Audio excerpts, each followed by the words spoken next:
Well, the shop is tidy enough, but not too polished. I thought I would maybe make a video on a workshop tour, how we have it laid out.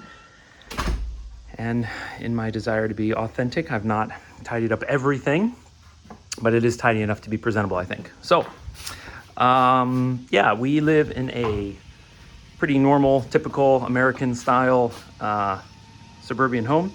We're from Michigan, and in Michigan, it's nice to park in the garage, but down here in the South, you don't really need to. So my wife was gracious enough when we bought the house 8 years ago to let me have the entire garage as a workshop.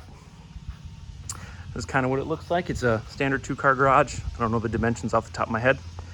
And I've been working on turning this into a workshop for about 8 years. So this is 8 years worth of progress and evolution and changes. We pretty much never use the front door. So this hall always has to be kept clear, which is kind of a blessing and a curse. You know, if you're drilling something metal and you get chips all over the ground, that's a bummer because your kids are going to be walking out here. But it also motivates you to stay tidy and things like that. So I'm going to walk you through what I have, roughly what it cost, where I got it, and regrets that I have buying stuff or not buying stuff. And yeah, I'll just kind of take you through it. So in no specific order, I guess I'm just going sort of left to right.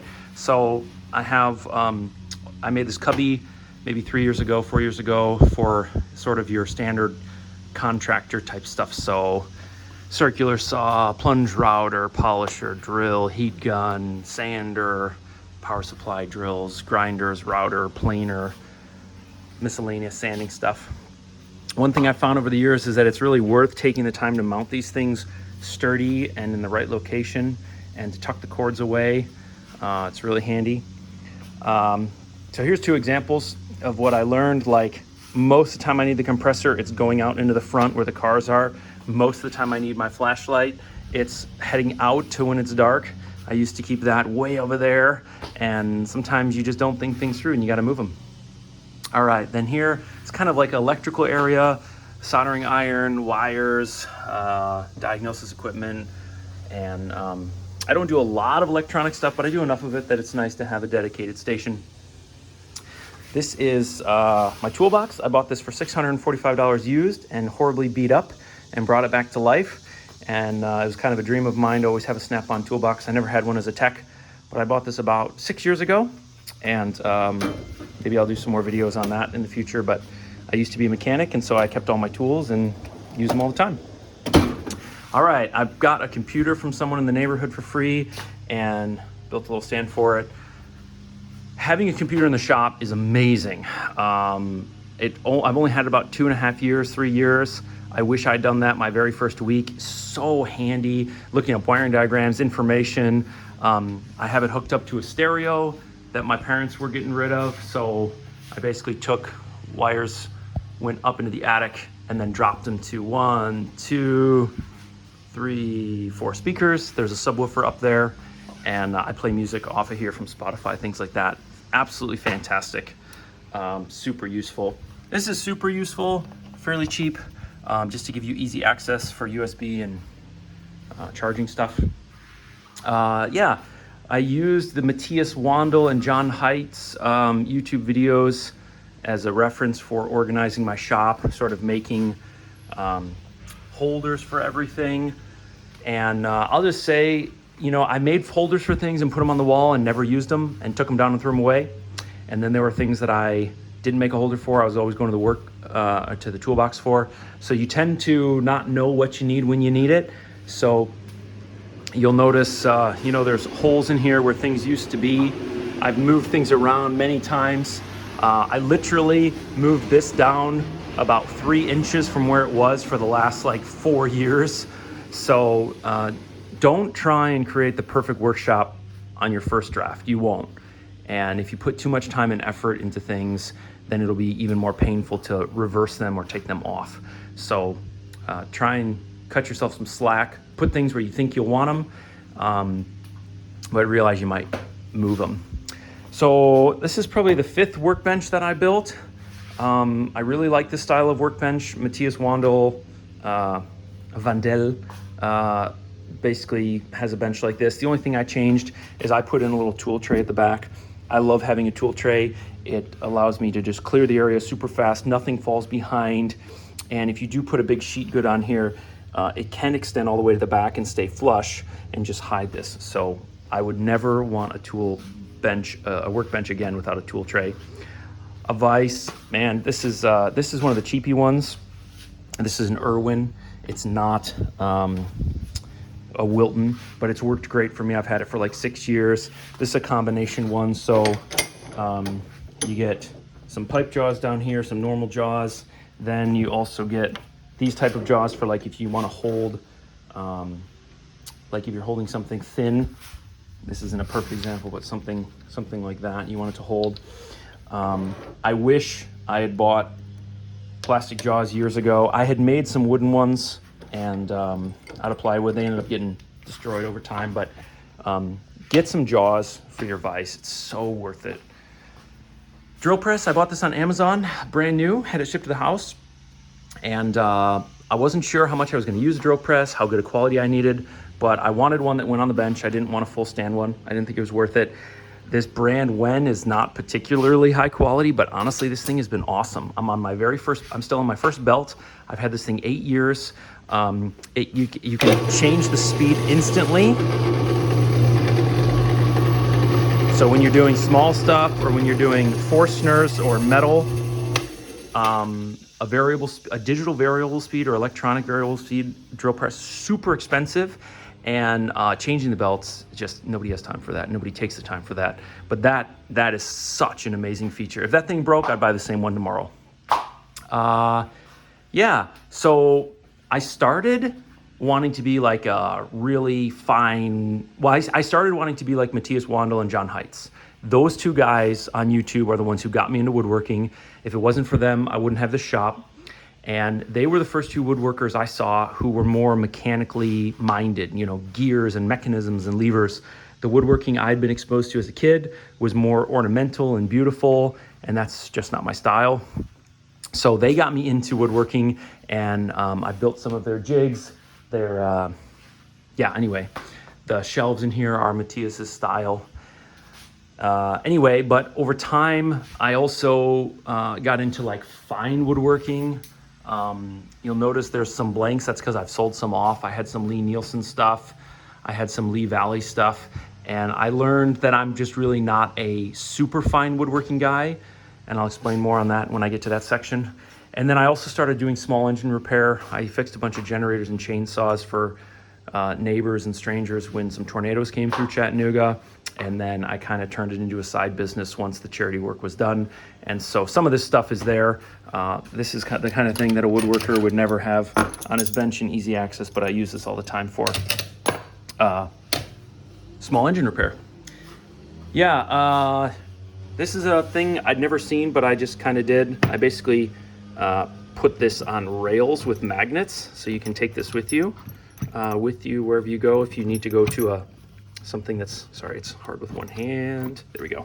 So I just put basically some rods on here and some magnets so I can take this with me when I want, but it mostly stays on the wall.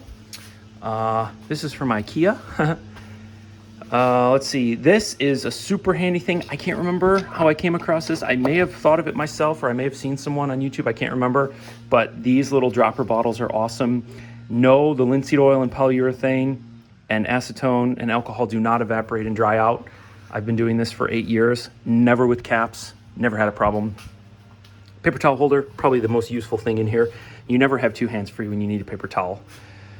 Let's see, nothing super interesting over here. Clamps, shoe rack for the kids made out of scrap wood. That's kind of our garbage can. More shoes for the kids. And then I've kind of, as my kids have gotten older, I've tried to give them more and more space in the garage and give up what I had. So that's where we throw, helmets and scrap. Basically, I throw scraps in there, anything I don't want anymore, and the kids make stuff out of it. That's our last name, Rojak. We do smoothies every morning out here with the blender. Super nice to not have that in the kitchen, and it's also not noisy in the morning. Then here's what used to be kind of like the fine woodworking section. So what I figured out is that I'm not a carpenter. I don't like rough work. I'm also not a fine woodworker. I have the mind for it. I have the interest in it. What I don't have is the time for it. When I learned a valuable lesson several years ago here in the garage, and I summarized it by reminding myself, remember who your customer is. Right now, my customer is my family. When my children or my wife wants me to make something, they don't care if I've used mortise and tenons, dowels, or screws. And to do mortise and tenons compared to screws takes way, way, way longer. And so I had to sort of check my pride and say, you know what? Yes, hand-cut mortise and tenons are cool, and dovetails and all of that, and I could brag to my woodworking friends, but that's really not what my family needs. What they need is a father who's around and present, not who spent 40 hours on a table for them instead of 4 hours. And so I kind of realized that at least for this season of life, I'm not into fine woodworking. The time it takes to achieve certain joints versus screws just isn't worth it right now in my life. And so I started selling some stuff off, and I haven't really removed all the holders because they're kind of built in sets. What I kind of figured out is I'm like a cabinet maker. I like the precision and accuracy and engineering of, let's say, square, straight, and true, but I just don't have the time for the super fine woodworking anymore. So anyway, that's what I have left of the fine woodworking stuff. Most of these I bought used and sort of tuned them up on my own. I have a big granite block for flattening them. So this is kind of the woodworking bench. This is more your traditional style with a thicker top and a woodworking vise. This vise is awesome. Eclipse has a quick release and goes back. Jaws on this are, of course, essential. Leather is also super helpful for a wide variety of things. Yeah, moving around organization. So these things are expensive. I hate how expensive they are. I hate that there's not a really comparable alternative. What I like is that they're clear, so you don't need labels, and they tilt out easily, but then you can also take them with you to something that's not here in the shop. So that's really useful. They're painfully expensive, but I don't regret buying them.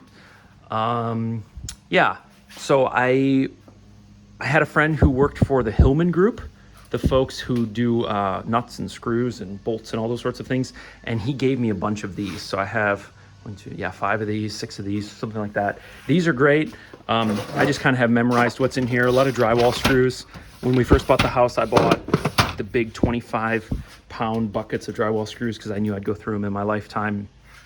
And crappy labels, stuff like that. Let's see. That's where all my glues go. I take them in the winter. Nothing super interesting to see there. I do some car work, so I have a big floor jack and shop style battery charger. The grinder is mainly here because of the lathe. One thing I wish I'd done earlier was buy a diamond wheel or CBN or whatever. These things are really awesome. They're expensive. It hurts, but I think they're worth it. And I have this one-way Wolverine grinding jig for my lathe tools, which brings me to the lathe. I bought that used from a friend. He was getting out of the lathe hobby, and I basically bought every single tool he had for around $3,000, and then sold off the tools that I didn't want or need, and basically made my $3,000 back. So I basically got the lathe for free, aside from my effort. It is way better of a lathe than I really need. This head pivots, and it's digitally selected speed, way more than I really deserve, but I got a killer deal on it, so that's why I have it. And then this is all my organization. I got 6 chucks from him. He had bought a bunch of chucks over the years. This I bought new and carved my own lines. And most of those tool handles I made myself. I buy the tools blank, just the steel, and make my own tools, or make my own handles. So maybe I'll do a more in-depth video on all the lathe stuff some other time. And I have a scrap wood cabinet, which is pretty cheesy, but I basically just needed a cart for the sander, and I just decided to use what I had on hand. So this is some lathe related stuff. This is some sanding and router related stuff. and this sander. Yeah, we got into fishing as a family. And then this is kind of miscellaneous a little bit, all the sprays and glues and finishes and just a bunch of random stuff. So I used to have a jointer here, and when I realized that I was not going to be doing the finer woodworking stuff, I sold that. I used to have a bandsaw right here. I realized that I'm not really into the curvy stuff. I'm not artistic enough for that. I'm like a flat, straight, and true kind of guy. And then I used to have a planer that went under there, a little, what do they call them, lunchbox style planers. I got rid of that too. I just don't do enough of that stuff. And as my kids got older, I wanted to give them more and more space. So we're getting ready to get rid of those. Those things are awesome. If you have kids, absolutely awesome investment. You shred through the front wheels quite often, but really awesome. But we have mountain bikes now, and so we're gonna get rid of those. All right, center of the shop is the table saw. I paid $1,000 for this. I bought it used from a retired shop teacher from a school. I think it was about 10 years old when I bought it. I paid $1,000, and then I trash picked this table here from a buddy of mine. It came from a shaper table. So basically this skeletonized piece and this piece came from a shaper table. I drilled new holes and put in my router. Having a router table is really fantastic. Matthias Wandel and my dad basically gave the same advice when starting a workshop: is buy the most expensive, highest quality table saw you can afford.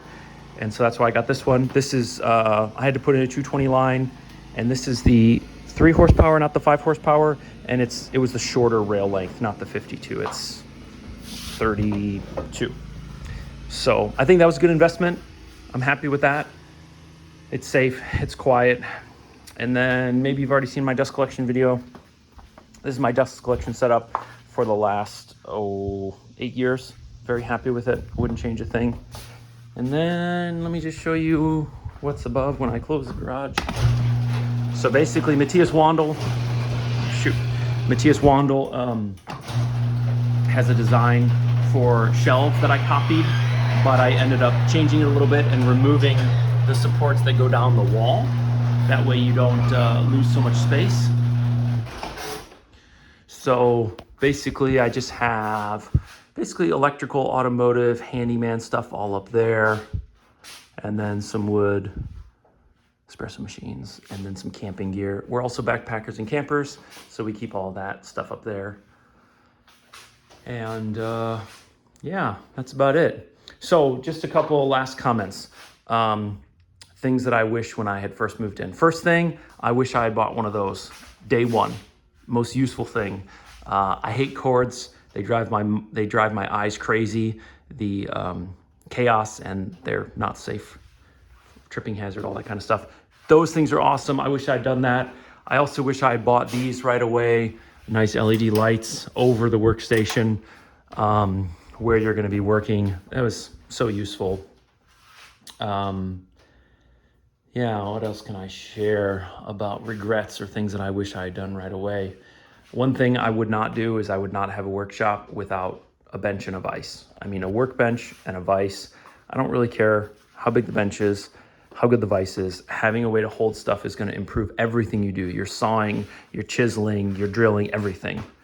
And yeah, last thing I'll say is I'm not a super artistic guy. Like I said, I'm kind of like a flat, straight, and true guy, but a lathe is so much fun for the non-artistic people because you can make really beautiful things without being very artistic and skilled. You know, I made that handle, and it's just very satisfying to make something in a few minutes when you get fast at it that is very useful and practical. So knobs and handles. It's also great around the holidays. I make a lot of gifts, bowls and vases and all sorts of things. And for a non-artistic person like me, it's a really great artistic outlet. So yeah, I hope maybe that's interesting to somebody. If not, go check out Matthias Wandel or John Heights. They have really awesome shops, well thought out. You'll see a lot of things in here that I took from them. I love those guys. I'm literally super eternally grateful to them because they helped me find my way in woodworking and in my shop. And woodworking or carpentry or cabinetry, whatever you want to call it, it's a great hobby. It helps you save money on your house because homes break. It helps you do creative things with your kids. It teaches your kids about geometry and math and science and materials, and it's just a great hobby to have. And last thing I'd say is start all of your woodworking projects for the garage. You know, you don't care about the fit and finish of the shelves in your garage. You do care about them if they're going in your dining room. So if you're getting started, you can do a lot in a 2-car garage. Start your projects off with organizing your shop. You'll make a lot of mistakes. You'll learn a lot of things. And then when you go to do something in your house where you care a little bit more about the fit and finish and the overall quality, you'll have a little bit more practice. So, all right, take care, guys.